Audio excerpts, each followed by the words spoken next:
Yeah, and it's the be all and end all of it is you've got to put yourself in situations that you're not normally in. If you keep doing the same thing for the rest of your life, you'll always get the same results. You've got to do different things to get different results. Especially with the gym, you've got to commit to it. And a lot of people, the problem with the world at the moment is that they have a very short attention span with regards to everything, whether it's a video online, whether it's a 6-week magic transformation for your body, whether it's a 4-week diet and lose 3 stone. Everyone wants everything now. Amazon deliveries have to be on your door 6 hours after you've ordered it. Everything, the attention span just is non-existent in the world at the moment. So you've got to kind of like reprogram yourself to understand that these things will take a long period of time, and you're more likely to have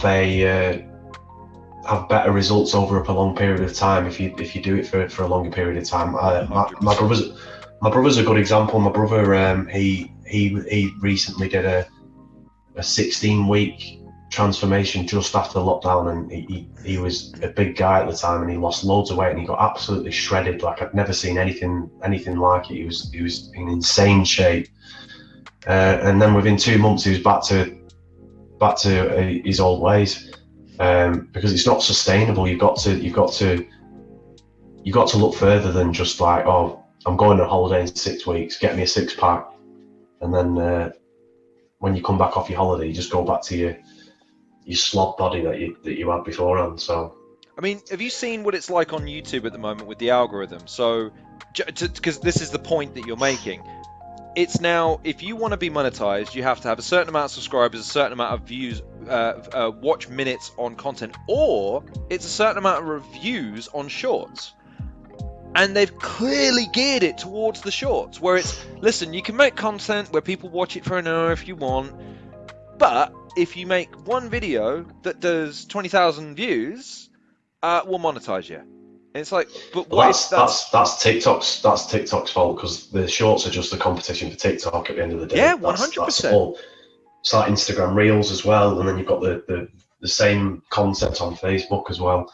But it comes all the way back to the attention thing. Like you can start watching a video, get 3-4 seconds in, and be like, nah, next one, and then up you go again. And it's like it destroys people mentally. Like I don't think people understand like the severity of how like damaging that is to your persona, because it's in all ways of life. It's in online dating, with Tinder and stuff like that. Oh my God, are we going there? We can go there. I'm gonna throw some motherfucking bombs at that shit if we go there, though, Bizzo. Don't fucking hold me back. Hold me back, man. I think he said the words online dating. I heard it. He definitely said those words. I'm gonna spit some fucking venom on that. Actually, I'm not really, but I might, but I won't. Sorry, you were saying. I was ready then. I was ready. Well, I mean, it's the same concept though. It's the same in terms of the short attention span nature of it from that perspective. I mean, I just view it as it's always been as far as online dating is concerned. It's people presenting the very best version of themselves that they can't hope to maintain, in the vain hope that someone is suckered into believing that premise. So you're ultimately setting yourself up for failure. And any attempt to be genuine or present yourself in a genuine way is met with, well, that doesn't sound like the best case scenario. Click. It's okay, but what? So yeah, you say online dating certainly. There is certainly like things the majority of the people follow to fit into a category where they're more likely to get success out of it. So they follow certain templates. That's why you see all the girls. I want to travel more. It doesn't make you fucking interesting saying you want to travel. And the every picture when they're feeding an elephant, I love that one. Feeding an elephant. It's the same concept. I don't agree with online dating. I've done it in the past. In fact, I recently downloaded it again a few days ago, and then I just deleted it within a couple of days because it just doesn't. It's not. There's nothing genuine about it, and it doesn't bring any happiness to your life. I mean, there's some people that I'd probably find love on it, but I could argue that it's not genuine. We say love, we put those in big parentheses, because what we really mean, children, is that when a man and a woman love each other, but not really, they just fancy each other and feel like meeting at the back of a TK Maxx for 15 minutes and then parting ways amicably, never to see each other again. Because that is what it's for. That's what that's for. Whereas, like, back to the point there is, making, but I do think there are people that actually actively try and find love on there. But I think that a lot of it boils down to them settling for mediocrity first and foremost. Right. Because when you go on an app like that, you will have to sacrifice a level of high standards in order to get the desired outcome.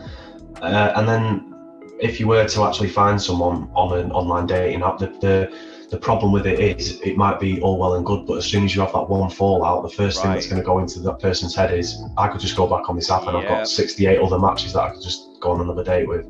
I don't really need this guy, because I could just dump him and then go back on Tinder tomorrow and have 100 guys in my inbox asking to take me out for dinner. So it's not the right way to find love. I don't encourage it to anyone. Like, all my friends know how I feel about it.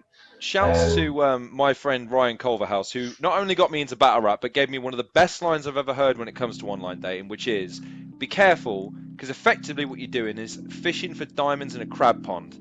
And I never forgot that fucking visual, because at that point onwards, I always thought of it from the perspective of, because you're right, maybe you hook a diamond, but the odds of that are astronomically smaller than you hooking a crab and going, it's a crab, throw it back in you go. Because, yeah, you're right. It's the people that do go into it with genuine intentions, and it's so funny to say that you went on there and deleted it after a few days, because it's exacerbating it. It's so just, I'm bored of seeing, and again, the idea of, there's another girl feeding an elephant. You wonder whether or not there's like a prompt to insert it at certain points in the profile. Like, here's where you put your picture of you feeding an elephant on every single profile, because you're stood against the backdrop with angel wings holding a drink. That's another one that I see on every single one. Posing on a balcony over a skyscraper view, beach pictures, all this rest of stuff, as opposed to what I imagine most people have pictures of, which is them just doing random shit and just looking like they're having a good time. That's what my photo album consists of. There's no pictures of me. They don't exist. Do you know what I mean? Yeah, that's the sad thing about it, is that those are the pictures that should be clicked on and matched with, but they're not, because a template is built over time where people expect certain people on these apps to look or be doing a certain thing for them to be classed as high value or worthwhile to take out. So